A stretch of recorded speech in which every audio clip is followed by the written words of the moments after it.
Hi everyone, this is Robin Homan again from Neurochat Cat. And in a previous video, we talked about how our body is able to receive input from our vestibular system on linear acceleration and deceleration and angular head velocity using our gravioceptive sensory apparatuses, semicircular canals and the otoliths, to produce information to the central nervous system. And so today is a continuation of that conversation. What does our body do with that sensory afferent information to produce an efferent motor response? So over here we have our semicircular canals. That's our cochlea. And we know that information comes in and either creates an excitatory or an inhibitory response. That information travels down the 8th cranial nerve, afferent, Scarpa's ganglion, that's where the cell body lays, and into the pons, where the vestibular nucleus lies. Now, the vestibular nucleus is rather large and actually extends even caudally, not just in the pons, but into the medulla. And there are 4 portions to it. We have a superior, a medial, a lateral, and a descending portion as well. And depending on the type of information coming in, those nerve cells communicate to a particular location. So let's talk about the lateral vestibular nucleus first.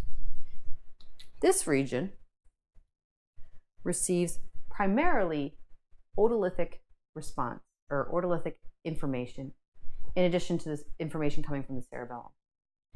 Now, what's interesting about that is that the otolith is the sensory organ that determines if you're speeding up or slowing down. And so the lateral vestibular nucleus runs down a very long track, the lateral vestibular spinal tract, all the way down to the lumbosacral region. It produces vestibular spinal reflexes. This is coming from the vestibular nuclei down to the spinal column. Those nerves travel all the way down to the anterior horn of the spinal cord at the appropriate level to stimulate an efferent motor response to a change of position that is detected by the vestibular organs. We have a similar response with the medial vestibular nucleus.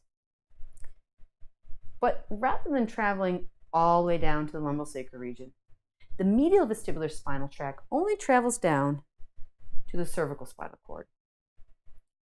And that information that's being processed here is more primarily coming from the semicircular canals, which is angular velocity of the head.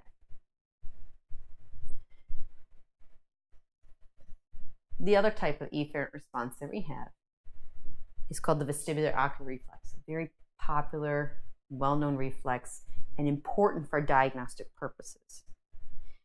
And this reflex, as it mentions in the name, ocular, influences eye movement in relation to what our inner ear is telling us, which is where our head is in space. From the medial and the superior vestibular nucleus, it travels up to the 6th cranial nerve nucleus ipsilaterally to stimulate the ipsilateral lateral rectus of the eye to abduct the eye. Synchronously, information is sent over, crosses midline, up the medial longitudinal fasciculus, which is a highly myelinated tract, all the way to the 3rd cranial nerve, the ocular motor nucleus, to stimulate efferent contralateral medial rectus to abduct the opposite eye, so that we can have coordinated eye movement with head movement. And what's interesting about the vestibular spinal, the vestibular cervical, and the vestibular ocular reflexes, they all occur below the cortical level. And why? it's about speed. If these responses to body position had to be first processed cortically and then sent down back to the spinal column, it would be a bit slow. Why? Multiple synapses would have to occur. The more synapses, the slower it is. They did some studies on animals, monkeys in particular, and they compared the fastest smooth pursuit horizontally, which is in the frontal eye fields, of this monkey, and they compared it to the vestibular ocular reflex. And what they found is the latency was significantly different. The fastest smooth pursuit they could perform in the horizontal plane was at 80 microseconds. In comparison, the vestibular ocular reflex, 14. And you could see from an evolutionary standpoint, it is very important for us to have rapid responses without having to go into the cortex. And so that is how our body is able to take afferent information from the semicircular canals and otolith to the vestibular nuclei to produce efferent responses